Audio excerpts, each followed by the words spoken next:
ইব্রাহিম আলাইহিস সালাম সব কাজগুলো আঞ্জাম দিলেন একজনের জন্য, তিনি কে? আল্লাহ বললেন, ইব্রাহিম তোমার ছেলে ইসমাইল আর হাজেরাকে রেখে আসো, যাও কাবা ঘরের চত্বরের কাছে মক্কা মানে মক্কায় রেখে চলে আসলেন। মরুভূমির ভিতরে খাবার নাই, পানি নাই, দুইটা ব্যক্তিকে, জীবন্ত ব্যক্তিকে মরুভূমির ভিতরে রেখে দিয়ে আসলেন। কোনো ঘর নাই, কোনো বাড়ি নাই। রওনা দিলেন ইব্রাহিম। পিছন থেকে হাজেরা ডাক দিয়ে বলে, ইব্রাহিম কি ব্যাপার? আমি ইসমাইল আর আমি হাজেরা, মা এবং ছেলে দুইজনকে এই মরুভূমির ভিতরে রেখে যেতেছ। কেউ নাই আমাদের ডানে, কেউ নাই আমাদের বামে, এই মরুভূমিতে কেউ নাই, কাকে আমাদের সঙ্গী করে দিয়েছ? ইব্রাহিম আলাইহিস সালাম শাহাদাত আঙ্গুল তুলে বলে দিলেন, আমার বিবি, আমি আমার ইচ্ছায় রাখি নাই, একজনাকে খুশি করার জন্য রেখেছি। তিনি কে? তাকে খুশি করার জন্য রেখেছি। আমি তোমাদের হাজেরা আর ইসমাইল এই দুইজনকে নয়। এইরকম যদি হাজারটা হাজেরা আমার কাছে থাকতো, আর এইরকম যদি হাজারটা ইসমাইল আমার কাছে থাকতো, ওই মালিককে খুশি করার জন্য সবাই রেখে দিতাম। চিৎকার দিয়ে বলেন আল্লাহু আকবার। রেখে আসলেন ইসমাইল এবং হাজেরাকে। কিছুদিন পর আল্লাহ রাব্বুল আলামিন বললেন, ইব্রাহিম আমার বড় ইচ্ছা হয় তোমার প্রাণের সন্তান ইসমাইল রে আমার রাস্তায় কোরবান করো। সুবহানাল্লাহ বলবেন না? আমার রাস্তায় কোরবান করো। চলে আসলেন ইব্রাহিম। আল্লাহ রাব্বুল আলামিন কয়েকদিন কথা বলে না। ইব্রাহিম আলাইহিস সালাম বললেন, আল্লাহ আপনি আমার সাথে কয়েকদিন যাবত কোনো ওহী নাই, কোনো কথা নাই, আপনি কি নারাজ? ও আল্লাহ, আপনি কি মনে করেছেন আপনার চাইতে আমি আমার ইসমাইলকে বেশি ভালোবাসি? না, এটা চিন্তা ভাবনা করলে আপনার ভুল হবে রব। আমি আমার একটা দুইটা ইসমাইল নয়, 1000 ইসমাইলকে আমি আপনার পায়ের তলে কোরবান দিতে পারি। চলে আসলেন তিনি মক্কায়। নিজের সন্তানের সাথে দেখা, ইসমাইল আলাইহিস সালামের সাথে দেখা হলো। দীর্ঘদিন পর বাবার সাথে দেখা। ইসমাইল আলাইহিস সালাম রে বললেন, বাবা আমি এসেছি তোমাকে। ইব্রাহিম আলাইহিস সালাম বললেন, বাবা আমি এসেছি তোমাকে একজনের পায়ে কোরবান দেওয়ার জন্য। চিৎকার দিয়ে বলেন, তিনি কে?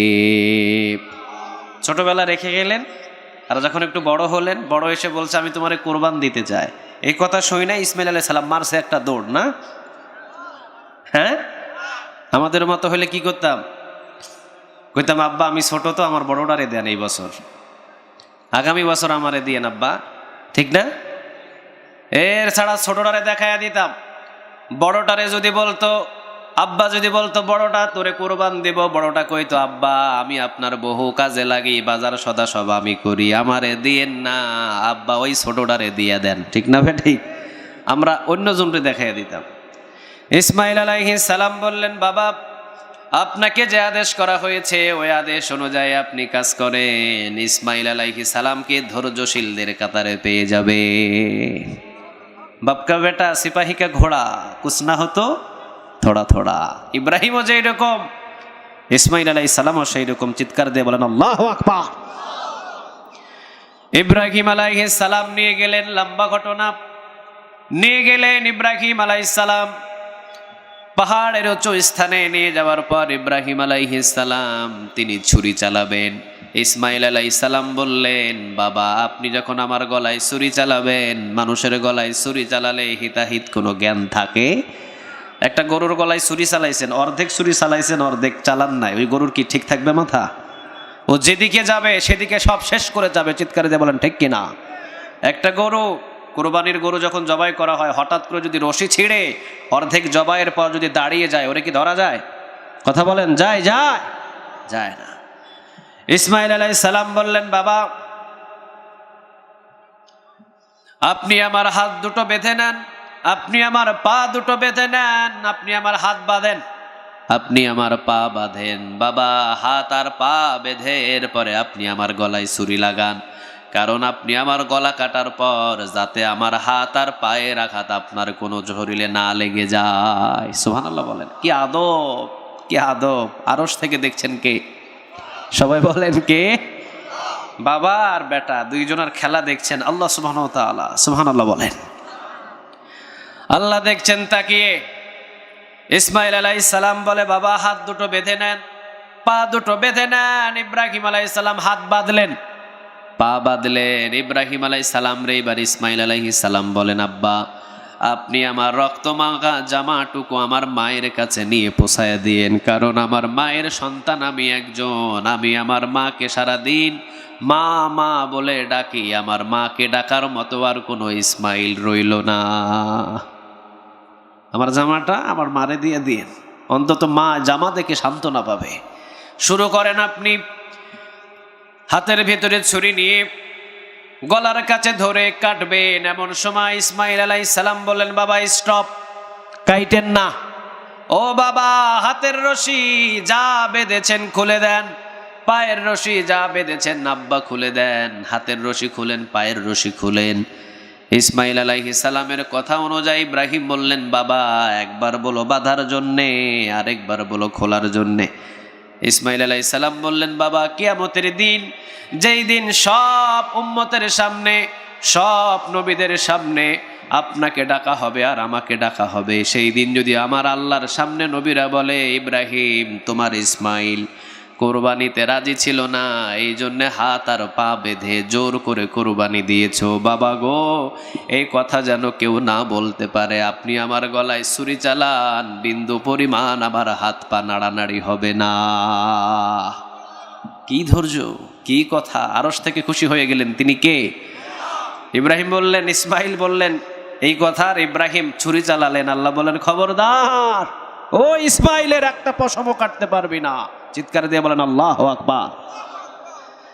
এই জন্য ইব্রাহিম আলাইহিস সালাম হলেন খলিলুল্লাহ, আল্লাহর জন্য সব করেছে। আল্লাহ যা চেয়েছে ইব্রাহিম আলাইহিস সালাম তা করলেন। এরেই বলেন খলিলুল্লাহ, মানে আল্লাহ যা চায় ইব্রাহিম বন্ধু তাই করবে। হাবিবুল্লাহ এটার হলো উল্টা। রাসূল সাল্লাল্লাহু আলাইহি ওয়াসাল্লাম রে হাবিবুল্লাহ উপাধি একজনা দিয়েছেন, তিনি কে? হাবিবুল্লাহ হলো এটার উল্টা, মানে আল্লাহ রাসূল যা চাইবে ওইটা সাথে সাথে কবুল করবেন একজন, তিনি কে? আমার রাসূল যা চায় ওইটাই কবুল। সুবহানাল্লাহ বলবেন না? আমার রাসূল যেইটা চায় ওইটাই কবুল। আলী রাদিয়াল্লাহু তাআলা আনহু, আলী রাদিয়াল্লাহু তাআলা আনহুর সাথে রাসূল একদিন ঘুমান্ত। রাসূল জাগলেন, দেখলেন আসরের নামাজ অনেক লম্বা সময়, আসরের নামাজটা অনেক ক্ষত হয়েছে, মানে আসরের নামাজের সময় যেই জায়গায় সূর্য থাকার কথা ওই জায়গায় নাই, আসরের নামাজটা কাজা হয়ে যাবে, চলে গিয়েছে লম্বা অনেক দেরিতে। কারণ আসরের নামাজ হয় 3টায়, যদি পড়েন 5টায়, সূর্য কি ওই জায়গায় থাকবে? সূর্য ওখানে থাকবে না, কোথায় যাবে? একেবারে ডুবে যাওয়ার কাছাকাছি গিয়ে দেখেন যে লাল টকটকে হয়ে গিয়েছে সূর্য। আলী রাদিয়াল্লাহু তাআলা আনহু রাসূলের সাথে পরামর্শ করলেন, রাসূল আজকের নামাজ, আসরের নামাজ মনে হয় কাজা হয়ে যাবে। রাসূল বললেন, না না, যেই জায়গায় আমি রাসূল আছি ওই জায়গায় নামাজ কাজা নাই। ওই সূর্যরে আঙ্গুল দিয়ে ইশারা করলেন, সূর্য 3টা বাজে, যেই জায়গায় সূর্য থাকার কথা ওই জায়গায় সূর্য তুই হাজির হয়ে যা, ওখানে হাজির। সুবহানাল্লাহ নাই? চন্দ্ররে বললেন, চন্দ্র তুই 2 টুকরা হয়ে যা, সাথে সাথে চন্দ্ররে 2 টুকরা করে দিলেন, তিনি কে? এটাই ছিলেন হাবিবুল্লাহ, মানে যা চায় আল্লাহ সেটাই দিয়ে দেয়। সুবহানাল্লাহ বলেন। এরে বলে হাবিবুল্লাহ। আল্লাহ রাসূল সাল্লাল্লাহু আলাইহি ওয়াসাল্লামকে খুশি করার জন্য যা যা করা প্রয়োজন তা তা আঞ্জাম দিবেন একজন, তিনি কে? আল্লাহ দিয়ে দিবে, মানে রাসূল খুশি, যা করলে খুশি হবে সেটা কবুল করবেন একজন, তিনি কে? রাসূল আপনি কোনটা করতে চান আপনি বলেন, আপনি এইটা করবেন আমি দিয়ে দেব, আপনি এইটা চান আমি দিয়ে দেব, আপনি যা বলেন ওইটা হালাল করে দিব, আপনি যেটা বলবেন না ওইটারে হারাম করে দিবেন, তিনি কে? এটাই হলো হাবিবুল্লাহ। খলিল অর্থ ইব্রাহিম আল্লাহরে খুশি করার জন্য সব করবে, আর হাবিবুল্লাহ অর্থ হলো বন্ধু, কিন্তু আল্লাহ খুশি করার জন্য রাসূলকে যা করার দরকার রাসূলের জন্য আল্লাহ তাই করবে। রাসূল মক্কা থেকে মদিনাতে আসলেন, আল্লাহ রাব্বুল আলামিন নিষেধ করলেন, ও নবী এখন আর মক্কা থেকে যেহেতু মদিনাতে গিয়েছেন মক্কার দিকে ফিরে নামাজ পড়তে পারবেন না, বাইতুল মুকাদ্দাসের দিকে ফিরে নামাজ পড়ার জন্য অনুমতি দিলেন, তিনি কে? আল্লাহ বলেন আপনি বাইতুল মুকাদ্দাসের দিকে ফিরে নামাজ পড়েন। কষ্ট হচ্ছে আপনাদের?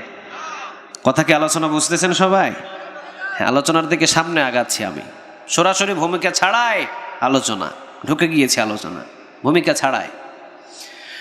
রাসূল সাল্লাল্লাহু আলাইহি ওয়াসাল্লাম মক্কা থেকে মদিনায় আসলেন। আল্লাহ রাব্বুল আলামিন বললেন, ও নবী, আর আপনি কাবার দিকে ফিরে নামাজ পড়েন না, এখন আপনি বাইতুল মুকাদ্দাসের দিকে ফিরে নামাজ পড়েন। কিন্তু রাসূলের কলিজায় কাবার ভালোবাসা বেশি না কম? বেশি।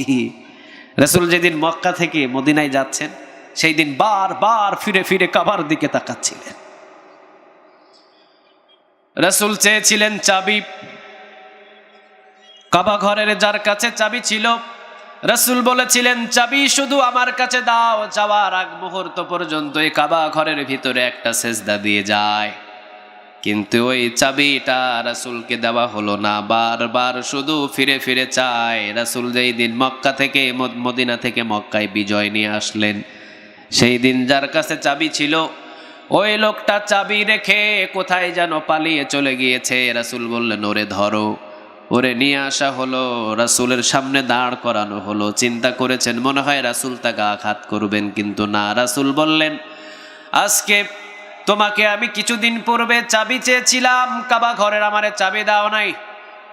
তুমি মনে করেছ মনে হয় তুমি আমারে চাবি দিলে হয়তো বা চাবি নিয়ে আমি কোথাও পালিয়ে যাব। না, আমি পালানোর মুহাম্মদ নয়, আমি তোমাকে চিরস্থায়ী চাবির মালিক বানানোর জন্য মক্কায় প্রবেশ করেছি।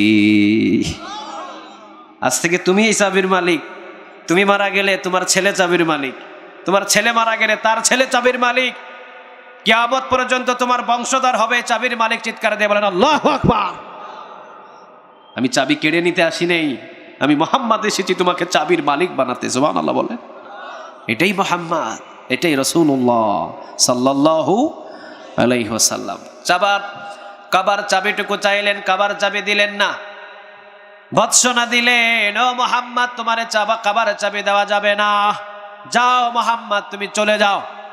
রাসূল বারবার কাবার দিকে চায়, আসমান থেকে নারাজ হয়ে গেলেন। তিনি কে? নবী, আপনি আজকে মদিনায় না, আপনি আর কাবার দিকে ফিরে নামাজ পড়তে পারবেন না। ওরা কাবার ভেতরে মূর্তি ঢুকিয়েছে, ওরা কাবাকে নম নম মম মম করা শুরু করেছে। যান, আপনি কাবার থেকে ফিরে নামাজ পড়েন না, আর আপনি বাইতুল মুকাদ্দাসের দিকে ফিরে নামাজ পড়া শুরু করে দেন। সুবহানাল্লাহ বলেন।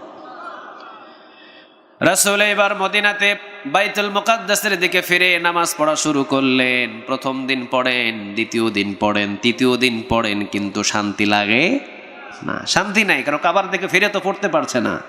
1 মাস চলে গেল, 2 মাস যায়, 3 মাস যায়, 4 মাস যায়, 5 মাস যায়, কোনোদিন শান্তি নাই।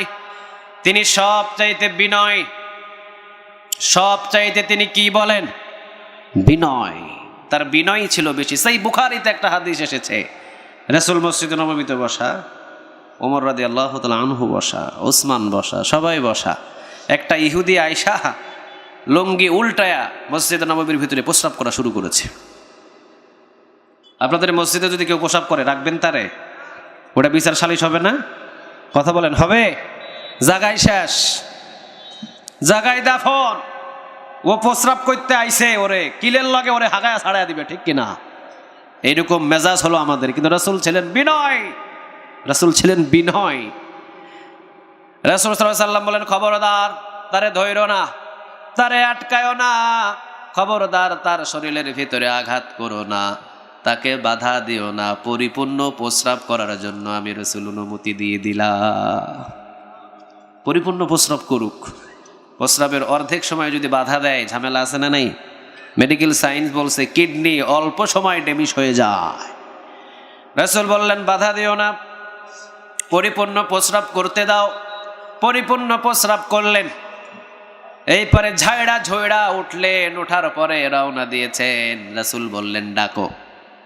এইবার সাহাবীরা ডাকলেন, রাসূলের সামনে আসলেন। আসার পরেই রাসূলের সামনে বসলেন। আর রাসূল বললেন, তুমি জানো না এই ঘরের ভিতরে আমরা একজনের ইবাদত করি, তিনি কে?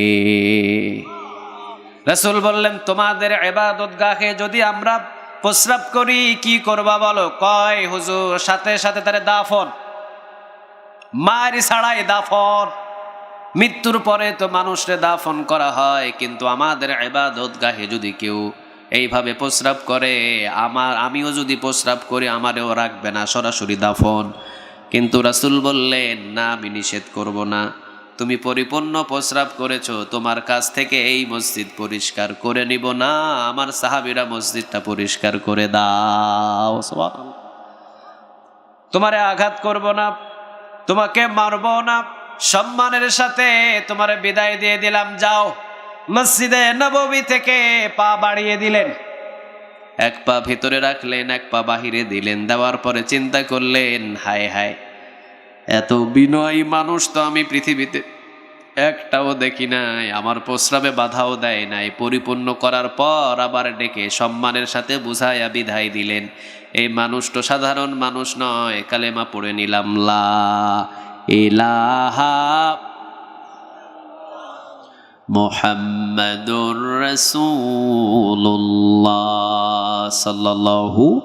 বিনয় প্রথম নম্বর রাসূলের কোয়ালিটি। রাসূল ছিলেন বিনয়। রাসূল রাতের বেলা এক জায়গায় ডেলান দিয়ে বসে আছেন বা দাঁড়িয়ে আছেন। একজন মহিলা কিছু বস্তা নিয়ে একটা মাথায় নেয়, আরেকটা পড়ে যায়, একটা কাঁধে নেয়, আরেকটা পড়ে যায়। রাসূল দেখলেন, দেখে বললেন, হায় হায়, আমার মা এত কষ্ট করছে। রাসূল সামনে গিয়ে রাসূল বললেন, মা, আপনার এত কষ্ট কেন, এত বোঝা কেন আপনার কাছে? মহিলাটা বলছে, বাবা, এই মক্কার ভিতরে নতুন পাগলের আগমন। নাউজুবিল্লাহ বলেন। ও বাবা, কে তুমি? তোমারে চিনি না। এই মক্কার ভিতরে নতুন একটা পাগলের আগমন হয়েছে, মোহাম্মদ, আব্দুল্লাহর ছেলে মোহাম্মদ। ওর সাথে আমার এখনো দেখা হয় নাই রে বাবা। ওই মোহাম্মদ নাকি যারে দেখে তারেই পাগল বানায়া দেয়। বাবা রে, ওই মোহাম্মদের হাত থেকে বাঁচার জন্যে সব বাইন্ডিং করে পলায়া যায়, সব বাইন্ডিং করে রাতের অন্ধকারে পলায়ন করে চলে যায়। বাবা, ওর সামনে পড়া যাবে না। আবু জেহেল, আবু লাহাব, উতবা, সাইবা, মুগিরা সবাই বলে মোহাম্মদ পাগল, ওর সামনে কেউ যায় না, ওর সামনে গেলে তোমরা পাগল হয়ে যাইবা। এই জন্য রাতের অন্ধকারে পলায়ন করে কোনো একটা এরিয়ার ভিতরে চলে যায়। রাসূল বললেন, মা, আপনার কাঁধের উপরে তো অনেক বোঝা, মা গো, আপনার কাঁধের বোঝাগুলো আমার কাঁধে উঠায়া দেয়। আমরা হলে কি করতাম? তুই আমার একস পাগল, লাথি একটা দিয়া ওই জায়গায় কাজ করে ফালাইয়া রওনা দিতাম, ঠিক কিনা? এটাই হলো আমাদের মেজাজ। রাসূল ছিলেন বিনয়। রাসূল বলেন, মা, আপনার সব বোঝা আমি আমার কাঁধের উপরে উঠাইয়া দেন। সুবহানাল্লাহ বলেন। সমস্ত বোঝাগুলো রাসূল নিজের কাঁধে উঠালেন। সব বোঝা নিজের কাঁধের উপরে উঠানোর পর এইবার রাসূল রওনা দিলেন। বৃদ্ধা মাকে দীর্ঘদূর পর্যন্ত রেখে আসার পর এরপরে যখন বললেন, বৃদ্ধা মা, বাবা, আর দূরে যাব না, এই জায়গায় রাইখা দাও। নিজের গন্তব্যে পৌঁছিয়ে দিয়ে রাসূল বললেন, মা, ঠিক আছে, আপনার বোঝাগুলো বুঝে নেন, মা, আমি রওনা দিলাম। বৃদ্ধা মহিলা বলে, বাবা, তুমি কে? রাসূল বলেন, মা, যেই পাগল মোহাম্মদের জন্য আপনি মক্কা ছেড়েছেন, আমি সেই এতিম মুহাম্মদুর রাসূলুল্লাহ। হাই হাই, তুমি রাসূল? তোমারে কে পাগল বলে বাবা? কে বলছে তোমারে পাগল? এই আরব জগতের ভিতরে তোমার চাইতে ভালো মানুষ আমার চোখে একটাও পড়ে নাই। এত সুন্দর আদব কায়দার মানুষের জাহিলিয়াতের যুগে আমার চোখে একটাও পড়ে নাই। ও বাবা, বোঝাগুলো আবার কাঁধে করে আমারে মক্কায় নিয়ে যাও, আমি ওই পাগলের সাথেই জীবন যাপন করতে চাই। লা ইলাহা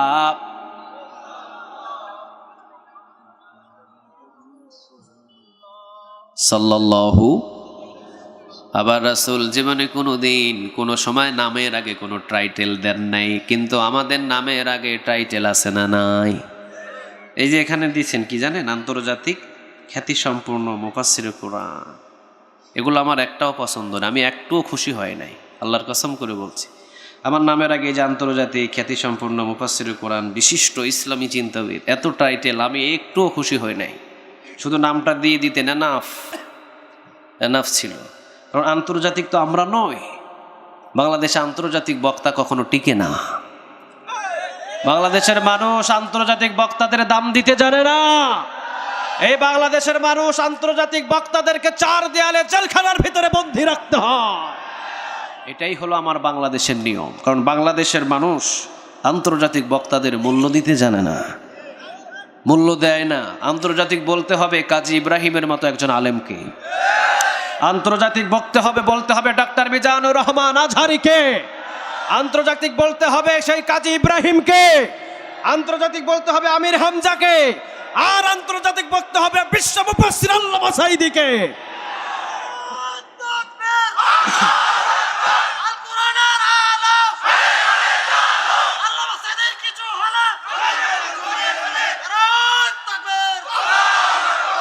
এই জন্য আন্তর্জাতিক আমাদের নামের আগে নয়, যারা দেশ বিদেশে ছড়িয়ে পড়ে কোরআনের দাওয়াত দিচ্ছে ওদেরকে আন্তর্জাতিক বলা দরকার, ঠিক কিনা? কিন্তু রাসূল জীবনে কোনোদিন, রাসূল কোনো সময় কখনো নিজের নামের আগে টাইটেল দেন নাই। রাসূল সরাসরি বলতেন আমি রাসূলুল্লাহ। সুবহানাল্লাহ বলবেন না? কি বলতেন? সবাই বলেন কি বলতেন? রাসূলুল্লাহ। আবার মাঝে মাঝে বলতেন আল্লাহুম্মা ইন্নী আবদুক, ও আল্লাহ আমি আপনার গোলাম। সুবহানাল্লাহ বলবেন না? ও আল্লাহ আমি আপনার গোলাম। ও আবনু আবদিক, বান্দার ঘরের গোলাম। ওয়াবনু আমাতিক, বান্দির ঘরের গোলাম। নাসিয়াতি বিয়াদিক, ও আল্লাহ আমার চুলের মুঠি আপনার হাতের মুঠোয়, আপনি যেই দিকে টানবেন আমি মুহাম্মদ ওই দিকে চলে যাব। আমার কোনো ক্ষমতা নাই, আমি গোলাম, আমি বান্দার ঘরের গোলাম, আমি বান্দির ঘরের গোলাম। নাসিয়াতি বিয়াদিক, আমার চুলের মুঠি আপনার হাতের মুঠোয়। চিৎকার দিয়ে বলেন আল্লাহু আকবার। কিন্তু আমাদের নামের আগে হাজার টাইটেল আছে না নাই? রাসূল কোনোদিন নিজের নামের আগে কখনো টাইটেল বসান নাই। রাসূল নিজেকে গোলাম বলে পরিচয় দিতেন। আবার রাসূল সব সময় যখন মোনাজাতে হাত তুলতেন তখন তিনটা দোয়া করতেন। জোরে বলেন কয়টা? আরো জোরে বলেন কয়টা? জীবনে কোনোদিন আজ পর্যন্ত কোনো মানুষ এই তিনটা দোয়া করতে পারবে বলে আমার মনে হয় না, কারণ আমার নিজেরও সাহস হয় না ওই তিনটা দোয়া করার। তিরমিজির বর্ণনা এসেছেন রাসূল যখন গভীর রাতে উঠতেন, রাসূল নামাজে দাঁড়াতেন, নামাজ শেষ দুই হাত তুলতেন, একজনের দরবারে তিনি কে? এবার রাসূল দোয়া করতেন আল্লাহুম্মা আহইনি মিসকিনা, আল্লাহ তুমি আমাকে মিসকিন অবস্থায় জীবনযাপন করার তৌফিক দান করো। আপনারা পারবেন এই দোয়া করতে? হ্যাঁ, আপনারা পারবেন কেউ যে আল্লাহ আমারে মিসকিন রাখো সারা জীবন? কে কে পারবেন? না না, হাত উঠাইছেন কিন্তু ওই হাত তুললেই আপনি দোয়া করবেন আল্লাহ আমার ল্যান্ড ক্রুজার গাড়ির দরকার, আল্লাহ আমার ছেলেটারে কুয়েতে লইয়া যাও, আল্লাহ আমার বড় মেয়ের জামাইটারে আফ্রিকা লইয়া যাও, আল্লাহ আমার বড় মেয়ের ছোট মেয়ের জামাইটারে তুমি সৌদি আরব লইয়া যাও, আর বড় বড় খেজুর পাঠানোর তৌফিক দান করো। এই দোয়াগুলো আমাদের। কিন্তু রাসূল কি দোয়া করতেন? আল্লাহুম্মা আহইনি মিসকিনা, ও রব আপনি আমাকে সারা জীবন মিসকিন অবস্থায় রাখেন। চিৎকার দিয়ে বলেন আল্লাহু আকবার। মানে আমি ধনী হতে চাই না, ও রব আপনি আমারে মিসকিন অবস্থায় রাখেন, আমার ঘরের ভিতরে এত খাবার, এত আরাম, এত আয়েশের কোনো প্রয়োজন নাই, আল্লাহ মিসকিন অবস্থায় আমাকে সারা জীবন রাখেন। রাসূলের জীবন কেমন ছিল? রাসূল ফজর নামাজ যখন মসজিদে জামাতের সাথে পড়তেন, ফজর জামাতের সাথে পড়তেন, নামাজ শেষ সালাম ফিরিয়ে সাহাবীদের দিকে মুখ ফিরিয়ে এবার সাহাবীদেরকে জিজ্ঞাসা করতেন কে কেমন আছে, তুমি কি স্বপ্ন দেখেছো? স্বপ্নর বিশ্লেষণ রাসূল করে দিতেন। সুবহানাল্লাহ বলেন। আবার রাসূল মাঝে মাঝে যেই স্বপ্নগুলো দেখতেন ওই স্বপ্নগুলোর বিশ্লেষণ রাসূল সব সময় সাহাবীদের কাছে বলে দিতেন। রাসূল বলতেন আজকে আমি রাতের বেলা এই স্বপ্ন দেখেছি, আমি কালকে রাতের বেলা এই স্বপ্ন দেখেছি। রাসূল যা বলতেন সবগুলো ছিল সত্য। সুবহানাল্লাহ। রাসূল বিশ্লেষণ করে সব স্বপ্নের কথাগুলো বলে দিতেন। রাসূল সব সাহাবীদের সাথে কথা বলে এবার নিজের ঘরে আসতেন ব্রেকফাস্ট করার জন্য, নাস্তা করার জন্যে। রাসূল এসে আম্মা জান আয়েশা রাদিয়াল্লাহু তাআলা আনহাকে বলতেন আয়েশা রে ঘরের ভিতরে কি আমার জন্য নাস্তা রেখেছো? আয়েশা বলতেন নবী ঘরের ভিতরে তো কোনো খাবার নাই। রাসূল বলতেন আয়েশা খাবার নাই যখন যাও আজকে আল্লাহর জন্য রোজা রেখে দিলা, আজকে রোজা রেখে দিলাম, আজকে আমি রোজা। পরের দিনও খাবার নাই, পরের দিনও বলতেন আমি রোজা, এর পরের দিনও খাবার নাই তো রাসূল বলতেন যাও আয়েশা আমি রোজা রেখে দিলাম। সুবহানাল্লাহ বলেন। এটাই ছিল রাসূলের জীবন, এটাই ছিল রাসূলের জীবন। রাসূল যখন মক্কা এবং মদিনার প্রেসিডেন্ট তখন রাসূলের ঘরে খাবার নাই, ঠিক না ভাই ঠিক? রাসূল যখন মক্কার প্রেসিডেন্ট, মদিনার প্রেসিডেন্ট, এরপরেও রাসূলের ঘরে তেমন কোনো খাবার নাই। রাসূল এখন মক্কা মদিনার প্রেসিডেন্ট, মসজিদে নববীতে বাইতুল মাল চতুর্দিকে এসে জমা হয়েছে, শত শত উট, শত শত দুম্বা, শত শত বস্তা, আটার বস্তা, গমের বস্তা, চালের বস্তা রাসূলের সামনে, মসজিদে নববীর সামনে এসে জমা হয়েছে। রাসূল সমস্ত গরিবদেরকে খবর দিতে বললেন। সমস্ত গরিবরা লাইন ধরে ধরে দাঁড়ানো, সব গরিবগুলো লাইন ধরে ধরে দাঁড়িয়ে আছে। রাসূল কাউকে একটা উট দিয়ে দিলেন, রাসূল কাউকে একটা দুম্বা দিয়ে দিলেন, কাউকে এক বস্তা চাল দিয়ে দিলেন, কাউকে এক বস্তা আটা দিয়ে দিলেন, দিয়ে বললেন যাও এগুলো তুমি নিয়ে যাও। সবাই রে বাইতুল মাল ভাগাভাগি করে দেওয়ার পর রাসূল আসর নামাজ পড়ে নিজের ঘরে ঢুকে রাসূল বলছেন, আয়েশা আজকে খুব কষ্ট হয়েছে রে আয়েশা, আমি দস্তরখানা বিছিয়েছি, তুমি আমার জন্য একটু খাবার নিয়ে আসো। আয়েশা বললেন, রাসূল আপনার ঘরে পানি ছাড়া দ্বিতীয় কোনো খাবার নাই। এটাই হলো রাসূলের জীবন, এটাই হলো সত্যিকারের নেতা, যার হাতে কখনো সম্পদ পড়লে নিজে আগে আত্মসাৎ করেন নাই। চিৎকার দিয়ে বলো ঠিক কিনা? জীবনে কোনোদিন আত্মসাৎ করেন নাই, যা হাতে এসেছে সবগুলো তাদেরকে বিলিয়ে দিয়েছেন। সুবহানাল্লাহ বলেন। রাসূল এই জন্য দোয়া করতেন, আল্লাহুম্মা হিনি মিসকিনাও, ও রব সারা জীবন তুমি আমারে মিসকিন অবস্থায় রাখো। ওয়া আমিতনি মিসকিনাও, ও আল্লাহ আমার মৃত্যুটা তুমি মিসকিন অবস্থায় আমারে দিয়া দিও। ওয়াহশুরনি ফি জুমরাতিল মাসাকিন, আল্লাহ কিয়ামতের দিন মিসকিনদের কাতারে তুমি আমারে উঠাইয়া দিও। কার কাতারে বলেন? সবাই বলেন কার কাতারে? কয়েকজন সাহাবী বললেন, নবী এই দোয়াটা আপনি সব সময় করেন, ওয়াহশুরনি ফি জুমরাতিল মাসাকিন, কিয়ামতের দিন মিসকিন অবস্থায় আল্লাহ তুমি আমারে মিসকিনদের কাতারে উঠায়ো। নবী এইটা কেন দোয়া করেন? রাসূল বললেন, কিয়ামতের ময়দানে ধনীদের চাইতে গরিবরা 500 বছর আগে জান্নাতের ভিতরে ঢুকাইয়া দিবেন তিনি কে? দেখবেন মাহফিলে আসলে ধনী মানুষ বেশিক্ষণ থাকে না, ধনী মানুষগুলো বেশি সময় মাহফিলে থাকে না, আয়সার পরে দিয়ে এইভাবে একটু টাটু দিয়া কয় থাকেন আপনারা, আমি গেলাম। কোরআনের ময়দানগুলোতে সমস্ত রিকশাওয়ালা, কোরআনের ময়দানে সমস্ত দিনমজুরি আর মিসকিনগুলোই বসে থাকে। চিৎকার দিয়ে বলো ঠিক কিনা? এই বাংলার জমিনের ভিতরে যারা এই কোরআনের আঞ্জাম দেয় ওরা হলো মিসকিন, ওরা হলো গরিব জাতি মানুষ। ধনী মানুষগুলো কখনো কোরআনের ছায়াতলে আসে না, কারণ কোরআনের ছায়াতলে আসলে সুদ খাওয়া যায় না, কোরআনের ছায়াতলে আসলে ঘুষ খাওয়া যায় না, কোরআনের ছায়াতলে আসলে 10 কিলোমিটার রাস্তা কলমের খোঁচা দিয়ে টাকাগুলোকে আত্মসাৎ করা যায় না। আর গরিব মানুষ তো ও কোরআনের দল নিয়ে সবসময় ব্যস্ত থাকে। আপনি এলাকায় যাচাই করে দেখবেন, যারা কোরআনের কর্মী, যারা কোরআনের আন্দোলন করে, ম্যাক্সিমাম মানুষগুলো ধনী নয়, অধিকাংশ মানুষগুলো হলো দিনমজুরি। চিৎকারে দিয়ে বলো ঠিক কিনা? দিনমজুর। এই জন্য আল্লাহ রাব্বুল আলামিন, রাসূল সাল্লাল্লাহু আলাইহি ওয়াসাল্লাম আল্লাহর কাছে দোয়া করতেন, ওয়াহশুরনি ফি জুমরাতিল মাসাকিন, ও রব্বে কারীম আপনি আমারে কিয়ামতের দিন মিসকিনদের কাতারে উঠায়া দিয়ে। কেন? 2 কারণে। জোরে বলেন কয় কারণ? সবাই বলেন কয় কারণ? 1 নাম্বার কারণ হলো তিরমিজির বর্ণনায় রাসূল বলেন কিয়ামতের ময়দানে 1 নাম্বার কারণ হলো ধনীদের চাইতে আল্লাহ রাব্বুল আলামিন গরিবদেরকে 500 বছর আগে জান্নাতে ঢুকিয়ে দিবেন। আর 2 নাম্বার মুসলিম শরীফের বর্ণনায় হাদিসটি এসেছে, রাসূল বলেন একটা গ্রুপ গরিব মানুষগুলো সোজা জান্নাতের দিকে রওনা দিয়ে দিবে। ওরা সোজা জান্নাতের দিকে রওনা দিয়ে দিবে। বুকের পাটা কত দেখছেন? ওরা সোজা জান্নাতের দিকে রওনা দেবে, হিসাব দেয় নাই, নিকাশ দেয় নাই, কোনো কিছুই দেয় নাই, সোজা তারা জান্নাতের দিকে রওনা দিয়ে দেবে। ফেরেশতারা সামনে দাঁড়িয়ে বলবে, হিসাব আর নিকাশ দিয়েছ কিনা? তারা বলবে, হিসাব নিকাশ কিসের রে বেটা, দুনিয়ায় তো কোনো মালই পাই নাই।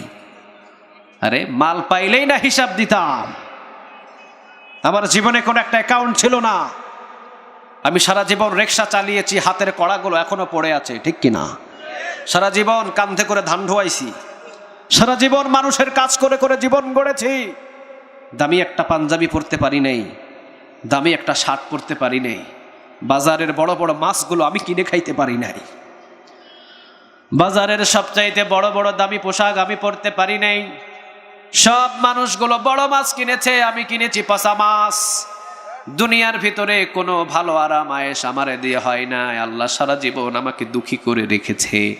আজকে কিসের হিসাব? আমার যদি মাল থাকতো তাহলে তো আমি ওই মালিকের সামনে হিসাব দিতাম। ফেরেশতারা বলবেন রব্বে কারীম, এই মানুষগুলোরে তো আপনি নাকি কোনো মাল সামানা দেন নাই। আল্লাহ বলবেন বিগাইরি হিসাব, বিনা হিসাবে এদের মাফ করে দিলা। ওয়াহশুরনি ফি যুমরাতিল মাসাকিন, ও আল্লাহ মিসকিন অবস্থায় আপনি আমার কিয়ামতের ময়দানে উঠায়েন, মিসকিনদের কাতারে উঠায়েন। আল্লাহ দুনিয়াতে যদি মিসকিন অবস্থায় আপনি আমারে রাখেন, তবে কিয়ামতের দিন দুনিয়ায় যা রাখেন আর যা করেন, কিয়ামতের ময়দানে মিসকিনদের কাতারে আমাদের সবাইরে উঠাইয়া দিও। আমিন বলা যায় না? আরো জোরে চিৎকার দিয়ে বলেন আমিন। ধনীদের চাইতে গরিবদেরকে ভালোবাসেন তিনি কে? আরো জোরে চিৎকার দিয়ে বলেন তিনি কে? ইসলামের ইতিহাসগুলো সাক্ষী আছে, গিয়ে দেখেন ধনীদের চাইতে সবচাইতে গরিব সাহাবীগুলো জিহাদের ময়দানে ঝাঁপিয়ে পড়ে তারা আগে জীবন দিয়েছে। চিৎকার দিয়ে বলো ঠিক কিনা? এই যে যুবকেরা আয়োজন করেছে স্থানীয় যুব সমাজের উদ্যোগে তাফসিরুল কোরআন মাহফিল, সবচাইতে একেবারে অল্প বয়সের দুইটা যুবক, একটার নাম মাআজ আর একটার নাম মুআজ। গরিব ছিলেন অনেক, বাবাও গরিব, মাও গরিব, তারাও গরিব। সুবহানাল্লাহ বলেন। রাসূল বদরের যুদ্ধের ময়দানে যাওয়ার জন্য সেনাবাহিনী রওনা করেছেন, সেনাবাহিনী তালাশ করছেন। আমাদের বাংলাদেশের ভিতরে সেনাবাহিনীগুলো নেওয়া হয় ৮০ বছরের বুড়াদের, না ৭০, ৬০, ৪০, ৩০ না, একেবারে ইয়াং ১৮, ২০, ২২, ঠিক কিনা? রাসূল মসজিদে নববীতে বললেন বদরের যুদ্ধের ময়দানে চলো। মসজিদে নববীতে সবাই দাঁড়ালেন, সব বৃদ্ধগুলো বলে নবী আমরা যাব। রাসূল বললেন বৃদ্ধ চলবে না, সব নওজোয়ান আর যুবকদেরকে আমি নেব। সমস্ত যুবকদেরকে বাছাই করলেন, যুবকদেরকে বাছাই করতে করতে লাস্টে গিয়ে দেখেন কয়জন? সবাই বলেন কয়জন? 2 জন যুবক দাঁড়িয়ে আছে কাঁধের উপরে তরবারি নিয়ে, একেবারে ছোট বয়স হবে 8 থেকে 10 থেকে 12, এর বেশি না। রাসূলের কাছে সেই 2 জন তরবারি নিয়ে দাঁড়ানো। রাসূল বললেন কে তোমরা? মুআজ আর মুআজ বললেন নবী ওইটা হলো মুআজ আর আমি হলাম মুআজ, ওইটা হলো বড় আর আমি হলাম ছোট। তোমরা কেন এসেছো? তারা বলেন নবী গো, জিহাদের ময়দানে আল্লাহকে খুশি করার জন্য জীবন বিলিয়ে দিতে চায়, জীবন দিতে চায়। রাসূল বললেন তোমাদের নিব না, তোমরা অনেক ছোট, এত ছোট বাচ্চাদের নিয়ে জিহাদের ময়দানে আমি তোমাদেরকে নিয়ে যুদ্ধের ময়দানে ঝাঁপিয়ে পড়তে পারবো না। রাসূলের পাঞ্জাবি মোবারক ধরে 2 জনেই ধরলেন আর বললেন নবী ফিরাইয়া দিবেন না, কারণ আমার মা আমাদেরকে বিদায় দিয়ে পাঠিয়ে দিয়েছে। মা বলেছে তোদের সাথে দুনিয়ায় আর কোনো দেখা নাই, তোদের সাথে জান্নাতের সিঁড়িতে দেখা হবে। ও নবী ফিরাইয়া দিয়েন না। এই ছোট্ট ছোট্ট 2 বাচ্চাটারে জিহাদের ময়দানে নিয়ে যান, অন্তত উপকারে আসবে, তারপরও বাড়ির দিকে ফিরে দিয়েন না। সুবহানাল্লাহ বলেন। গরিব, বেশি ধনী নয়। রাসূল বললেন ঠিক আছে 2 জনকে নিব না, নিব কয়জন? 2 জনকে নিব না, নিব কয়জন? 2 জন যখন আছো 2 জনের ভিতরে 1 জনকে নেব, তবে যার শরীরের ভিতরে সবচাইতে শক্তি বেশি সেই যাবে আমার সাথে, আর যার শক্তি কম সে যাইতে পারবে না। লড়াই লাগো। 2 জনে লড়াই লাগলেন, মুআজ এবং মুআজ। স্বাভাবিকভাবে বড় ভাইয়ের শক্তি বেশি, ছোট ভাইয়ের শক্তি কম। বড় ভাই ছোট ভাইকে নিচের ভিতরে নিচে ফেলে দিয়ে বড় ভাই বুকের উপরে চেপে বসলেন। রাসূল বললেন ঠিক আছে, বড়টাকেই নিযুক্ত করে নিলাম। এইবার ছোটটা যখন বাদ পড়ে যায়, ছোটটা বড়টার কান ধরে টান দিয়ে বলে ভাই, যুদ্ধের ময়দানে একা একা গেলে হবে না, যখন দাওয়াত খেতে গিয়েছি তখন গিয়েছি কয়জন? ছাগল চড়াতে গিয়েছি 2 জন, নানা বাড়ি গিয়েছি 2 জন, ফুফু বাড়ি গিয়েছি 2 জন, যখন বাজারে গিয়েছি তখন 2 জন। তুই একা একা জিহাদের ময়দানে যাবি, শহীদ হবি, হাসতে হাসতে জান্নাতে চলে যাবি, আর আমারে বাড়িতে রেখে যাবি, হবে না। রাসূল যে তোর শক্তি পরীক্ষা করেছে, তোর গায়ের শক্তিটা একটু কমিয়ে দে, আর আমাকে রাসূলকে দেখাতে যে আমি মুআজ শরীরের শক্তির দিক দিয়ে কম নই, তোর শক্তি একটু কমা, তোর হাতের শক্তিটা একটু কমা। রাসূল দেখলেন চোখের পানিগুলো টপ টপ করে দাঁড়ে ভিজে ভিজে পড়ছে। রাসূল বললেন জিহাদের ময়দানে যাওয়ার জন্য এতটা ভালোবাসা। রাসূল সাল্লাল্লাহু আলাইহি ওয়াসাল্লাম মুআজ আর মুআজ 2 জনকে বুকের সাথে জড়িয়ে নিলেন, রাসূলের পানি, চোখের পানি মুবারক তাদের মাথার উপরে পড়ছে। জিবরিল আলাইহিস সালাম এসে বলছেন, ইয়া রাসূলুল্লাহ, এই দুইজনকে আল্লাহ বদরের ময়দানে শহীদ হিসাবে গ্রহণ করে নিয়েছে। এরা দুইজনই শহীদ, এরা দুইজন যাবে, তবে ফিরে আসবে না। দুইজনাই শহীদ গো নবী, দুইজনাই শহীদ চলে গেলেন জিহাদের ময়দানে। মাআজ এবং মুআজ দুইজনে আব্দুল্লাহ ইবনে মাসউদ রাদিয়াল্লাহু তাআলা আনহুর কাছে গিয়ে বলেন, চাচাজি আপনি বলেন দেখি, এই জিহাদের ময়দানে এসেছি একজনের সাথে যুদ্ধ করার জন্য, যে সবচাইতে বেশি আমার রাসূলকে কষ্ট দিয়েছে, ওই লোকটা কই? যে সবচাইতে বেশি আমার রাসূলকে কষ্ট দিয়েছে। চাচা ওই লোকটা কই? ওই লোকটার নামটা কি বলেন দেখি, সবাই বলেন নামটা কি? আবু জেহেল। আব্দুল্লাহ ইবনে মাসউদ বলেন, ওই যে ওই লোকটা, উল্লুকা পাঠা, ওই লোক হলো আবু জেহেল, যে কোরআনটাকে সহ্য করতে পারে না, ঠিক না বা ঠিক? যে কালিমাটাকে সহ্য করতে পারে না, যে কোরআনের দাওয়াত সহ্য করতে পারে না। আজও বাংলার জমিনের ভিতরে এমন কিছু নব্বু আবু জেহেল আছে, কোরআনের দাওয়াত সে নিজেও সহ্য করতে পারে না। যেখানে কোরআনের মাহফিল সেখানেই গুটি চালে, আসে না নাই? যেখানে কোরআনের মাহফিল ওখানে বাধা সৃষ্টি করে, আসে না নাই? যেখানে কোরআনের দাওয়াতের কাজ ওখানে বাধা। হযরতে মুআজ রাদিয়াল্লাহু তাআলা আনহু বললেন, চাচাজি একটা কারণেই শুধু এসেছি, যে আমার রাসূলকে কষ্ট দেয় তাকে দুনিয়া থেকে না শেষ করা পর্যন্ত আমরা ফিরে যাব না। আজকে আমার রাসূলকে বিড়াল মোহাম্মদ বলে গালি দেওয়া হয়, অথচ আমরা কম্বল গায়ে দিয়ে ঘুমিয়ে থাকি, রাস্তায় আন্দোলন নাই, ঠিক না বা ঠিক? আমার রাসূলকে ছাগল মোহাম্মদ বলে গালি দেওয়া হয়, আমাদের ঘুম ভাঙে না, এমন মুসল্লি আছে না নাই? আর জোরে বলেন, আছে না নাই? আমাদের জাগতে হবে, আমাদের তরবারি হাতে ধরতে হবে, বাংলার জমিনের ভিতরে আন্দোলন করতে হবে। তসলিমা নাসরিন বাংলার জমিন থেকে পালানোর সুযোগ পেয়েছে। নব্য কোন তসলিমা নাসরিন যদি আমার রাসূলের বিরুদ্ধে একটা কথা বলে, বাংলার জমিন থেকে তাকে পালানোর সুযোগ দেওয়া হবে না। লাঠি দিয়ে পিঠে তাকে বাংলার জমিনে দাফন করা হবে। আমার আল্লাহর বিরুদ্ধে কথা বললে তার কোনো ছাড় নাই, আমার রাসূলের বিরুদ্ধে কথা বললে তার কোনো ছাড় নাই, আমার এই কোরআনের বিরুদ্ধে কথা বললে তার কোনো ছাড় নাই। কারা কারা রাজি আছো? তুই হাত তুলে আমার আল্লাহকে দেখাও।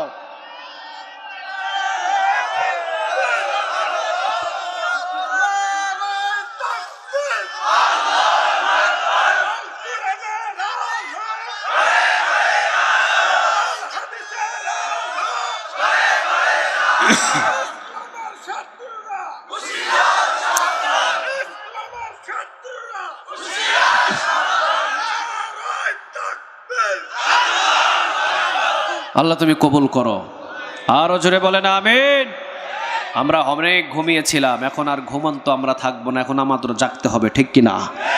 কারণ আমার রাসূলের বিরুদ্ধে কথা বলে যে মুমিন, তার কখনো শুয়ে থাকা সম্ভব হবে? আপনি যদি বাবার ভালো সন্তান হন, আপনার বাবারে যদি বাজারে ধইরা কেউ মারে, আপনি ঘরে শুয়ে থাকতে পারবেন না।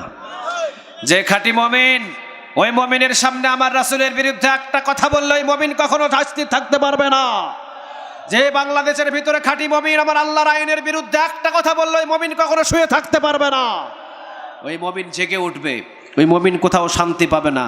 আর যারা ঘুমিয়ে থাকে, যারা ওটার ভিতরে কষ্ট পায় না, তারা হলো নামধারী মুসলমান নামের মুনাফিক। চিৎকার দিয়ে বলো ঠিক কিনা? আমরা মুনাফিক না মুমিন? মুনাফিক না মুমিন? হযরতে মাআজ এবং হযরতে মুআজ রাদিয়াল্লাহু তাআলা আনহু দুইজনেই বললেন, চাচাজি ওই উল্লুকা পাঠাকে না শেষ করা পর্যন্ত আমরা যাব না, আপনি একটু দেখায় দেন। আব্দুল্লাহ ইবনে মাসউদ রাদিয়াল্লাহু তাআলা আনহু দেখিয়ে দিলেন, ওই যে বাবা, ওইটা হলো আবু জেহেল। দেখে নিচের দিকে তাকায় দেখে দুইজন নাই, দুইজন ছুটছে তরবারি নিয়ে। আবু জেহেলের দিকে ছুটেছে। রাসূলকে এত ভালোবাসতেন সাহাবীরা, জীবনের চাইতে রাসূলের ভালোবাসা বেশি না কম? জীবনের চাইতেও বেশি। মাআজ আর মুআজ ছুটলেন, দুইজনে লিল্লাহি তাকবীর আল্লাহু আকবার বলে আবু জেহেলের দুই পায়ে দুইজন আঘাত করলেন। সুবহানাল্লাহ বলেন। ওই যে উল্লুকা পাঠা আবু জেহেল ঘোড়ার পৃষ্ঠ থেকে নিচে পড়লেন, একবারের মতো মাআজ আর মুআজের আঘাতে পা তুলে দাঁড়াইতে পারে নাই। চতুর্দিক থেকে কাফেরগুলো ঘিরে নিল। মুআজ দুনিয়া থেকে বিদায় হয়ে গেলেন। মুআজের হাতের ভিতরে তরবারি, মুআজের ডান পা হাতে কোপ দিলেন, আঘাত করলেন, ডান হাত কেটে অর্ধেকটা লটকে রইল। বাম হাতে তরবারি নিয়ে তিনি যুদ্ধের ময়দানে ঝাঁপিয়ে পড়লেন। বাম হাত দিয়ে তরবারি করেন, ডান হাতে সে বাম হাতে বাড়ি খায়। মুআজ চিন্তা করলেন, ডান হাত যেহেতু ডিস্টার্ব করে আমার যুদ্ধের ময়দানে, ডান হাত রাখা যাবে না। পায়ের নিচে ডান হাতটা রেখে এমন জোরে টান দিলেন, ডান হাত ছিটকে 10 হাত দূরে পড়ে গিয়েছে। যুদ্ধের ময়দানে যুদ্ধ করলেন বাম হাত দিয়ে, অসংখ্য কাফেরদের দুনিয়া থেকে শেষ করে দেওয়ার পর নিজের বাম হাতটাও কাটা গেল, গদ্দান থেকে মাথা আলাদা হলো। যাওয়ার শেষ মুহূর্ত পর্যন্ত বলে দিলেন, যুবকেরা জিহাদের ময়দানে মুআজের মতো জীবন এইভাবেই দিয়ে দিতে হয়। এটাই হলো যুবকদের ভালোবাসা, এটাই হলো রাসূলের প্রতি যুবকদের ভালোবাসা। এই জন্য রাসূল সাল্লাল্লাহু আলাইহি ওয়াসাল্লাম নিজে সব সময় গোলাম বলে পরিচয় দিতেন এবং রাসূল বলতেন, আল্লাহ তুমি গরীব অবস্থায় আমাকে কিয়ামতের ময়দানে উঠায়ো। যারা গরীব আছেন এই জায়গায় কখনো মনটাকে খারাপ করবেন না, কারণ যারা গরীব সেই কাতারে হাজার লক্ষ সাহাবীগুলো দাঁড়িয়ে থাকবে। সুবহানাল্লাহ বলেন, হাজার লক্ষ সাহাবী দাঁড়িয়ে থাকবে। এই জন্য আল্লাহ রাব্বুল আলামিন বলছেন, মুহাম্মাদুর রাসূলুল্লাহ, মুহাম্মদ হলেন একজনের রাসূল। তিনি কে? ওই রাসূলের জীবনীটাকে যদি ফলো করেন জান্নাতে নিয়ে যাবেন। তিনি কে? এই জন্য আল্লাহর রাসূল হলেন তিনি এমন রাসূল ছিলেন, তিনি হলেন হাবিবুল্লাহ, তিনি হলেন আল্লাহর বন্ধু। তিনি এমন রাসূল ছিলেন সবচাইতে বিনয়ী, তিনি এমন রাসূল ছিলেন তিনি সাহাবীদের কাছেও সবচাইতে বেশি পছন্দের এবং নিজের বিবিদের কাছে সবচাইতে বেশি পছন্দের। সুবহানাল্লাহ বলেন। রাসূল যতটুকু বিবিদের ভালোবাসতেন, বিবিরাও রাসূলকে জীবনের চাইতে বেশি ভালোবাসতেন। আম্মা জান আয়েশা রাদিয়াল্লাহু তাআলা আনহা তিনি রাসূলকে এতটাই বেশি ভালোবাসতেন, আমার রাসূল একদিন আম্মা জান আয়েশা রাদিয়াল্লাহু তাআলা আনহার সাথে এক জায়গার ভিতরে, মরুভূমির ভিতরে গোসলখানার জন্য, তখন তো গোসলখানা ছিল না, জলচকি, এই যে টেবিলটা আছে না, এই টেবিলগুলোকে কি বলেন আপনারা? বলেন জলচকি। চিনেন জলচকি? চিনেন? ওই জলচকিতে রাসূল বসে গোসল করতেন। আম্মা জান আয়েশা রাদিয়াল্লাহু তাআলা আনহা জলচকিটা বিছিয়ে দিয়েছে, রাসূল এসে বসেছেন, কিন্তু বসার আগেই জলচকির একটা খোঁড়ার নিচে আম্মা জান আয়েশা রাদিয়াল্লাহু তাআলা আনহার বুড়া আঙ্গুলটা নিচে আছে, বুঝতে পারে নাই। ওই জলচকির নিচে যে বুড়া আঙ্গুলটা পায়ের ঢুকে গেছে, আম্মা জান আয়েশা বুঝতে পারেন না। রাসূল বসেছে আর সাথে সাথে বুড়া আঙ্গুলটার ফেটে ফিনকি দিয়ে রক্ত বাহির হয়েছে। আম্মা জান আয়েশা রাদিয়াল্লাহু তাআলা আনহা ও শব্দটাও করেন নাই। রাসূলের শরীরের উপরে পানি ঢেলে দেয়। রাসূলের শরীরের উপরে যখন পানি ঢেলে দেয়, রাসূলের শরীর থেকে পানি গড়ে যায়, কিন্তু রক্তের দাগ, রক্তগুলো ভেসে ভেসে যায়। রাসূল সাল্লাল্লাহু আলাইহি ওয়াসাল্লাম বললেন, আয়েশা এই রক্তের দাগ এই পানির সাথে বাহির হয় কেন? আয়েশা বললেন, নবী গো, আপনি যখন জলচকিতে বসেছেন, জলচকির নিচে একটা খোঁড়ার নিচে আমার একটা বুড়া আঙ্গুল পড়েছিল গো নবী, আপনি বসতে আমি টান দিতে পারি নাই নবী, ওই বুড়া আঙ্গুল ফেটে রক্ত ফিনকি দিয়ে বাহির হয়েছে। রাসূল লাফ দিয়ে নামলেন আর বললেন, আয়েশা আগে বলো নাই কেন? আয়েশা রাদিয়াল্লাহু তাআলা আনহা তিনি বললেন, নবী আপনি যদি আমার এই কলিজার উপরে পাড়া দিয়া বসতেন, আমি আয়েশা শব্দ করতে পারতাম না। এটি ছিল রাসূলের প্রতি ভালোবাসা। আবার রাসূলও সবচাইতে বেশি বিবিদেরকে বেশি ভালোবাসতেন। চিৎকার দিয়ে বলেন ঠিক কিনা? পারিবারিক জীবন রাসূলের এত সুন্দর ছিল, আপনি অবাক হয়ে যাবেন। একজন বিবি রাসূলকে ধরে বলছেন, আপনি সবচাইতে কোন বিবিকে বেশি ভালোবাসেন? আজকে বলতে হবে। একের পর এক সব বিবিগুলো আসলেন ঘরের ভিতর। রাসূলরে সবাই বলে, ও নবী আজকে বলেন আপনি সবচাইতে কোন বিবিকে বেশি ভালোবাসেন?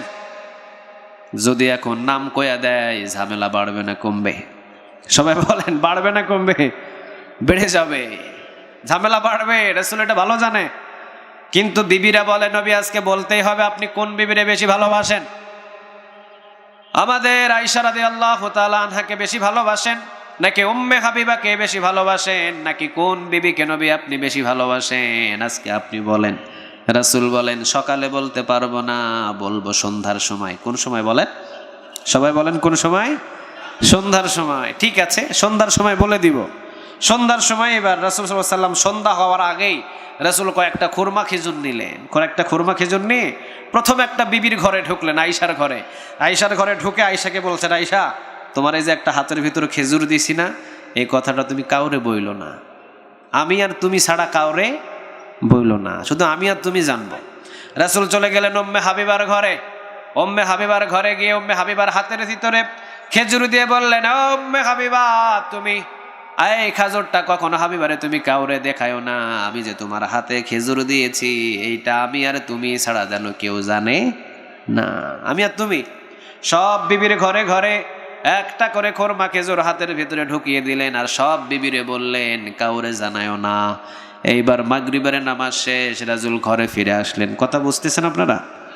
রাসূল ঘরে ফিরে আসলেন। পারিবারিক জীবন, রাসূলের এক একটা জীবন ছিল কি রকম আপনি অবাক হয়ে যাবেন। রাসূলের পারিবারিক জীবন ছিল কেমন। রাসূল সাল্লাল্লাহু আলাইহি ওয়াসাল্লাম আসলেন মাগরিবের নামাজ পড়ে নিজের ঘরে।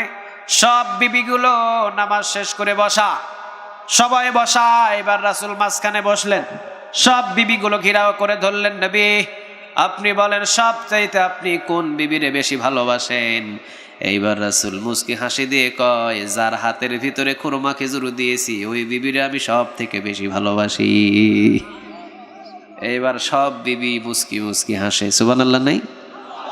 সবাই মুস্কি মুস্কি হাসে। আম্মা জান আয়েশা রাদিয়াল্লাহু তাআলা আনহা কয়, সবচাইতে আমারই বেশি ভালোবাসে। উম্মে হাবিবা কয়, না না, সবচাইতে আমারই বেশি ভালোবাসে। কারণ সব বিবির হাতের ভিতরে আগেই কৌশল করে খেজুর দিয়ে দিয়েছেন মুহাম্মদুর রাসূলুল্লাহ। চিৎকার দিয়ে বলেন আল্লাহু আকবার। এটাই ছিল রাসূলের ভালোবাসা। রাসূল যুদ্ধের ময়দান থেকে আসলে সোজা ঘরে আসতেন, বলতেন খাবার রেডি হয় নাই, না তাহলে কোন কাজ করতে হবে আমার অর্ডার দিয়ে দাও। আর আমরা মাঠ থেকে আসলে যদি কই খাবার দেরি হয়েছে কিল্লাই, হাতের ভিতরে কি থাকে, গরু পিটানো, ওইটা কি কোন আপনারা? হ্যাঁ, লাঠি, ওইটা দিয়াই বাস কুবান। আমার মায়েরা খায় কুবান, আমার বোনেরা খায় কুবান। আর রাসূল সাল্লাল্লাহু আলাইহি ওয়াসাল্লাম জিহাদের ময়দান থেকে ফিরে এসে ক্লান্ত শরীর নিয়ে এই তরবারি কাঁধে থেকে নেমে তরকারি কোটা শুরু করতেন। সুবহানাল্লাহ নাই? আবার রাসূল সাল্লাল্লাহু আলাইহি ওয়াসাল্লাম সাহাবীদের সাথে ছিলেন একেবারে আনন্দদায়ক। সাহাবীদেরকে নিয়ে সব সময় আল্লাহর দরবারে কাঁদতেন। আবার সাহাবীদেরকে নিয়ে মাঝে মাঝে আমার রাসূল সব সময়ের জন্য মজা করতেন। সুবহানাল্লাহ বলেন। সব সময় যে মজা করবে এমনটা নয়, সাহাবীদেরকে মাঝে মাঝে আনন্দ দিতেন রাসূল। রাসূল সব সময় সাহাবীদেরকে নিয়ে গোলাকার হয়ে খেজুর খেতেন, খাবার খেতেন। একদিন হযরত আলী, হযরত ওসমান, হযরত আবু বকর, হযরত ওমর এবং আরো কিছু সংখ্যক সাহাবীদেরকে নিয়ে মাঝখানে খেজুরের থুকাটা রেখে দিয়ে সবাইরে বলছেন শুরু করো। রাসূলও খায়। হযরত আলী রাদিয়াল্লাহু তাআলা আনহু রাসূলের ডান পাশে, হযরত আলী রাদিয়াল্লাহু তাআলা আনহু খায়, ওমরও খায়, ওসমানও খায়, আলীও খায়, সবাই খায়। এইবার রাসূল যখন খেজুর খায়, রাসূল খেজুর খাওয়ার পর যে আঁঠিটা আছে ওই আঁঠি আলীর আঁঠির সাথে রেখে দেয়। আলী দেখতে পায় কিন্তু আলী কিছুই বলে না, কিছুই বলে না। রাসূল সাল্লাল্লাহু আলাইহি ওয়াসাল্লাম যতগুলো খেজুর খেলেন সব খেজুরের আঁঠিগুলো আলী রাদিয়াল্লাহু তাআলা আনহুর কাছে রেখে দিলেন। আলী যেখানে খেজুরের আঁঠি রাখে ওই জায়গায় রাখলেন। এইবার রাসূল বললেন, সবাই খেজুর খেয়েছো? হ, সবাই খাইছি। এবার গনে দেখো তো কে বেশি খাইছে, গণ তো দেখি। এইবার ওমর কয়, নবী আমি 12টা মারছি। আবু বকর কয়, নবী আমি 10টা। আরেকজন সাহাবী কয়, ও নবী আমি খাইছি মাত্র 7টা। কেউ কেউ কয় 7টা, 8টা, 10টা, 15টা। এবার রাসূল কয়, আলীরটা গনে দেখো। এবার আলীরটা গয়না দেখে 20টা। হায় হায় আলী, তুমি এতগুলো খাইছো, তুমি কেমন খাতক জামাই রে আলী, আল্লাহ এত খাতক জামাই আল্লাহ আমারে দিল কেন? আলী তুমি এত বড় খাতক, তুমি কইলে খাও আর খাও, এত বড় খাতক জামাই আল্লাহ আমার নসিবে মিলাইছে। এবার আলী রাদিয়াল্লাহু তাআলা আনহু আবার মুস্কি হাসি দিয়ে বললেন, সবাই দেখো খেজুর খেয়েছি কিন্তু খেজুরের বিচিটা আমাদের সবার সামনে আছে, আর আমার নবী এমন খাতো খেজুর খেয়েছে খেজুরের সাথে বিচিটারও মেরে দিয়েছে। রাসূলের সামনে বিচিটাও নাই, রাসূল বিচি সহ শেষ করে ফেলেছে। এই যে মজা আর মজা। রাসূলের সামনে একজন বৃদ্ধা মহিলা এসেছেন, কালো মহিলা। রাসূলের সামনে এসে বলছেন, নবী আমি কি জান্নাতে যাইতে পারবো না? রাসূল বললেন, আরে না, কোনো কালো মহিলা জান্নাতে যাবে না, কোনো কালো মহিলা জান্নাতে যাবে না।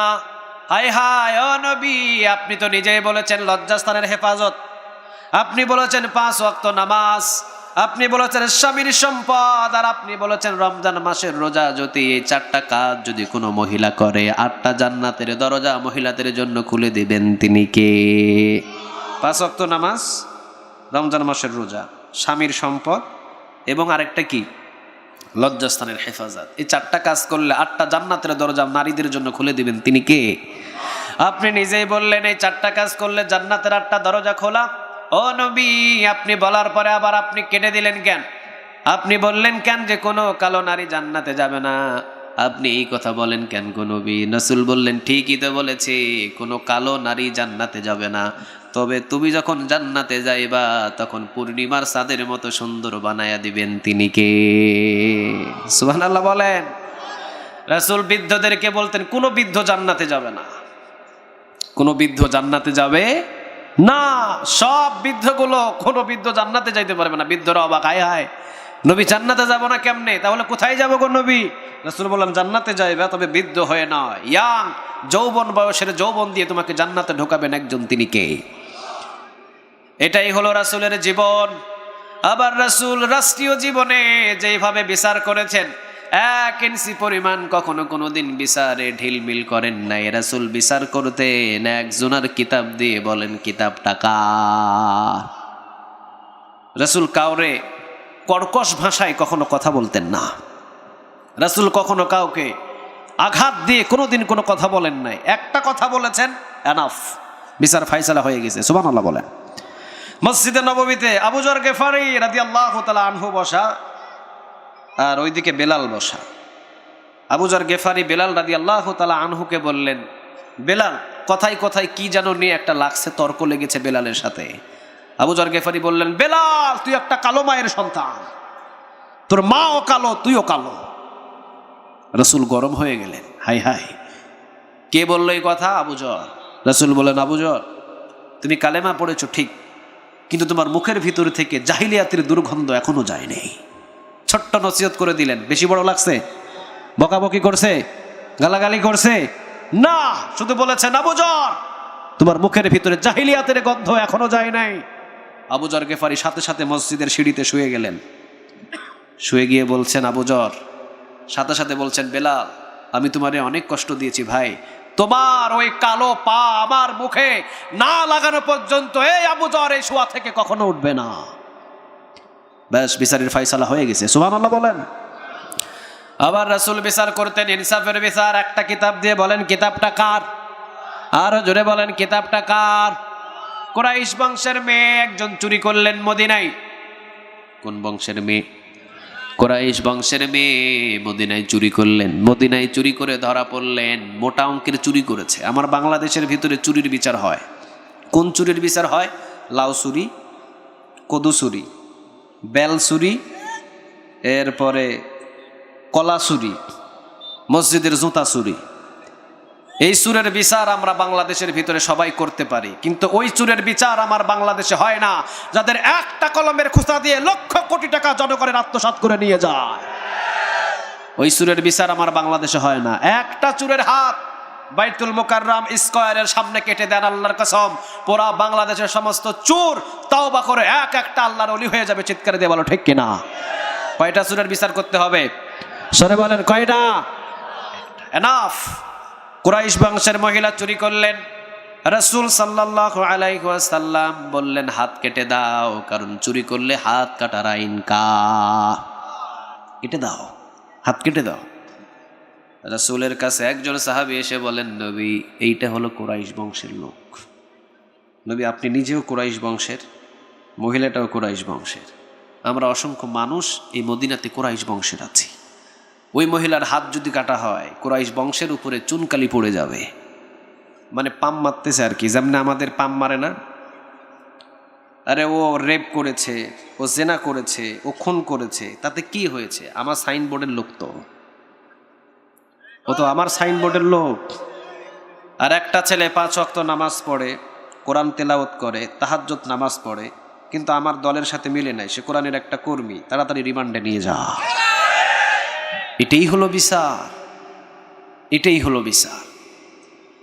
আমার সাইনবোর্ডের সাথে মিলে নাই, আমি যেই দল করি সেই দল করে নাই, আমি যদি তার দলীয় লোক হই, আমি যদি খুনও করি, খারাপি করি, 10 খুন মাপ, 7 খুন মাপ, যা করি সব মাপ, আর আমি যদি তার মতের সাথে মত না মিলাই, আমি যদি 5 ওয়াক্ত নামাজ পড়ি, তারপরেও জেলখানা। এটাই বিচার, এটাই চলছে সমাজের বিচার। চিৎকার দিয়ে বলো ঠিক কিনা? এটাই চলছে বিচার। রাসূলের সামনে ওই পামটা দেওয়া শুরু করলেন একজন সাহাবী এসে, এটা তো কুরাইশ বংশের লোক। নবী আপনি কি করবেন এটারে? হাত কাটেন না, একটা আঙ্গুল কেটে দেন। কি কেটে দেন? একটা আঙ্গুল কেটে দেন নবী। রাসূল আগুনের গোলার মতো চেহারা লাল করে সোজা হয়ে দাঁড়ালেন আর বললেন, কার এত বড় বুকের সাহস? কার এত বড় বুকের সাহস? কে বলেছে যে কুরাইশ বংশের লোক হয়ে আমি আঙ্গুল কেটে দিয়ে তাকে মাফ করে দিব?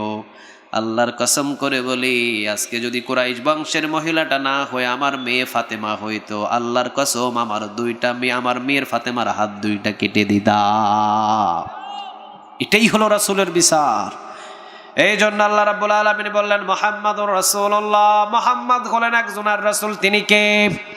ওয়াল্লাযীনা মাআহু, তার সাথীরা, আশিদ্দাউ আলাল কুফার, কাফেরদের জন্য সাহাবীরা ছিলেন বজ্র কঠোর, রুহামা বাইনাহুম, নিজেদের ভিতরে সাহাবীরা ছিলেন পুষ্পকমল। সুবহানাল্লাহ বলবেন না? ওমরের মতো একজন সাহাবী, ওমর, চিনেন সবাই তারে? নামটা কি বলেন? সবাই বলেন নাম কি? কয় নাম্বার খলিফা? সবাই বলেন কয় নাম্বার? 2য় স্থানে তিনি খলিফা হয়েছেন, ওমর রাদিয়াল্লাহু তাআলা আনহু। ওনার জীবনী, ওনার বায়োগ্রাফি যদি চেঞ্জ করে দেখেন, যদি দেখেন ওনার জীবনীটা, তাহলে আপনি অবাক হয়ে যাবেন। ওনার জীবনীটা ছিল এমন একটা জীবনী, 1 ইঞ্চি পরিমাণ তিনি ইদিক উদিক কখনো করেন নাই। সুবহানাল্লাহ বলেন। রাসূলও ছিলেন একটা কিতাব দিয়ে বিচার, ওমর রাদিয়াল্লাহু তাআলা আনহু তিনিও ছিলেন এই কোরআনের বিচার। 4 খলিফা একটা কিতাব দিয়ে বিচার করতেন। বলেন কিতাবটা কার? এই জন্য আল্লাহ বললেন, ওয়াল্লাযীনা মাআহু, তার সাথীরা মানে রাসূলের সাথী যারা মানে সাহাবীরা, আশিদ্দাউ আলাল কুফার, কাফেরদের জন্য ছিলেন বজ্র কঠোর, রুহামা বাইনাহুম, নিজেদের ভিতরে ছিলেন পুষ্পকমল। সাহাবীরা জীবনে কোনোদিন কাফেরদের সাথে বন্ধুত্ব করে নাই, কিন্তু আমাদের বন্ধুত্ব কাফেরদের সাথে বেশি না কম? আর জোরে বলেন বেশি না কম? এই বাংলাদেশের ভিতরে যত কাফেরগুলো আসে, ওদের সম্মান, অসংখ্য সম্মান আকাশচুম্বী, অথচ এই বাংলাদেশে কাবা ঘরের ইমাম আসলে তাদের সম্মান নাই। কিন্তু মোদি যদি আসে, লাল কার্পেটের সম্বর্ধনা আছে না নেই? কত ধরনের সম্মান, কত ধরনের মর্যাদা। কিন্তু একটা কাবা ঘরের ইমাম যদি বাংলাদেশে পা দেয়, ওই কাবা ঘরের ইমাম কোন দিন আসে আর কোন দিন যেই কোনো খবরও থাকে না। চিৎকার দিয়ে বলো ঠিক কিনা? কিন্তু সাহাবীরা কি এমন ছিল? সাহাবীরা এমন ছিল না। জীবনে কোনোদিন কাফেরদের সাথে হাত মিলাই নাই, আর জীবনে কোনোদিন নিজের ভাইকে ভোলে নাই। চিৎকার দিয়ে বলেন ঠিক কিনা? জীবনে ভোলে নাই। তার ভিতরে একজন প্রমাণ করে দিয়েছেন, ওমর রাদিয়াল্লাহু তাআলা আনহু। কেমন ছিলেন? রাসূল সাল্লাল্লাহু আলাইহি ওয়াসাল্লাম ওমরকে দেখে বলতেন, লাউ কানা নাবিয়্যুম মিন বা'দি লাউ কানা ওমর। আমার একটা সাহাবী নাম হলো ওমর, আমি নবীর পরে যদি কোনো নবী আসতো, তাহলে ওমরকে আল্লাহ নবী বানিয়ে দিতেন। রাসূল বলতেন, আমার সাহাবী ওমর যেই রাস্তা দিয়ে যায়, ওই রাস্তা দিয়ে ভুলেও কোনোদিন কোনো শয়তান ভুলেও রাস্তা দিয়ে যায় না। সুবহানাল্লাহ বলবেন না? এই জন্য আল্লাহ রাব্বুল আলামিন সাহাবীদেরকে এমন সম্মান দিয়ে দিয়েছেন, সাহাবীদের নাম শুনলেই রাদিয়াল্লাহু তাআলা আনহু পড়ার হুকুম দিলেন। তিনি কে? সাহাবীদের সম্মান বেশি না কম? আরো জোরে বলেন বেশি না কম? আল্লাহ বললেন, ওয়াল্লাযীনা মাআহু আশিদ্দাউ আলাল কুফার, আমার সাহাবীরা জীবনে কোনোদিন কাফেরদের সাথে ওঠে নাই, কাফেরদের সাথে বসে নাই। যারা জীবনে মুমিন থাকবে, তারাও জীবনে কোনোদিন কাফেরদের সাথে উঠা বসা করবে। আমাদের উঠা বসা হবে মুমিনদের সাথে, ঠিক না বে ঠিক? উঠা বসা হবে মুসলমানদের সাথে, ঠিক না বে ঠিক? এই যে ব্রাজিল নাই, ব্রাজিল আছে, আর্জেন্টিনা নাই, কি মুমিন তারা না? আপনার মুসলিম ভাই, আপনি ব্রাজিলে যান, আপনি প্রকাশ্যে আজান দিলে আপনার গদ্দান থাকবে না।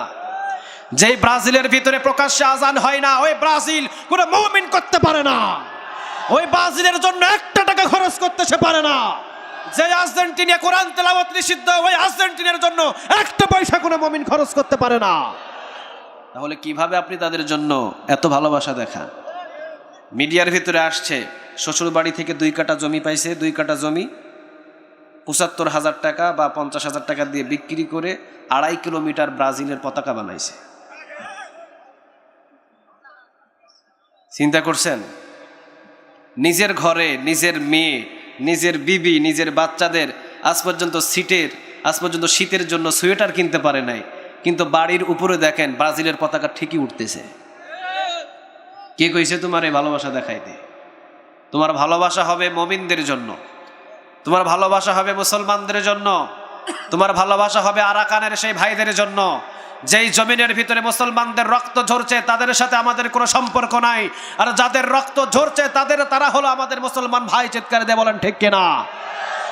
যারা রক্ত ঝরায় তার সাথে আমার কোনো সম্পর্ক থাকতে পারে? যাদের রক্ত ঝরে তাদের সাথে আমাদের সম্পর্ক আছে না নেই?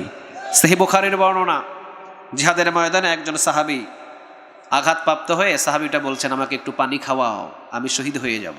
দ্বিতীয় নাম্বার সাহাবী বলছেন, ভাই আমার চাইতে মনে হয় আমার পাশের ভাইয়ের পিপাসাটা বেশি, তাড়াতাড়ি আমার ভাইয়ের কাছে পানিটা নিয়ে যাও, আমাকে একটু পরে খাওয়াও। তৃতীয় নম্বর সাহাবীর মুখের কাছে পানি ধরবেন, এমন সময় সাহাবীটা শহীদ।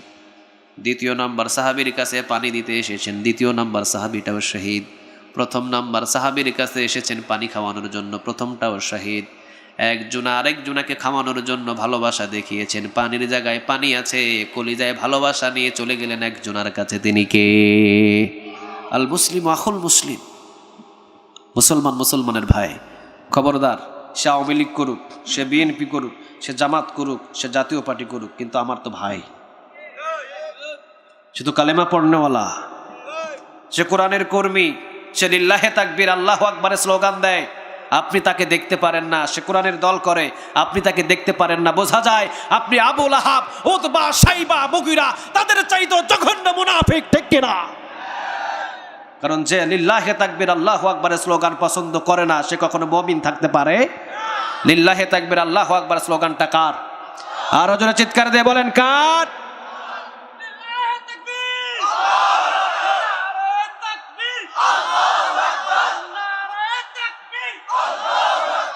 আল্লাহ তুমি কবুল করো, আল্লাহ তুমি কবুল করো। এই জন্য আয়াত থেকে আমরা এটাই শিখলাম, আল্লাযীনা মাআহু আশিদ্দাউ আলাল কুফফারি রুহামাউ বাইনাহুম। সাহাবীরা ছিলেন কাফেরদের জন্য বজ্র কঠোর। কাফের যত কিছু করুক না কেন, সে আমার কখনো বন্ধু হতে পারে? রুহামাউ বাইনাহুম, এবং যারা মুমিন সে আমার জীবনে কোনোদিন শত্রু হতে পারে না, কোনোদিন শত্রু হতে পারে না। আল্লাহ যেন আমাদের সবাইকে আয়াত অনুযায়ী আমল করার তৌফিক দান করেন।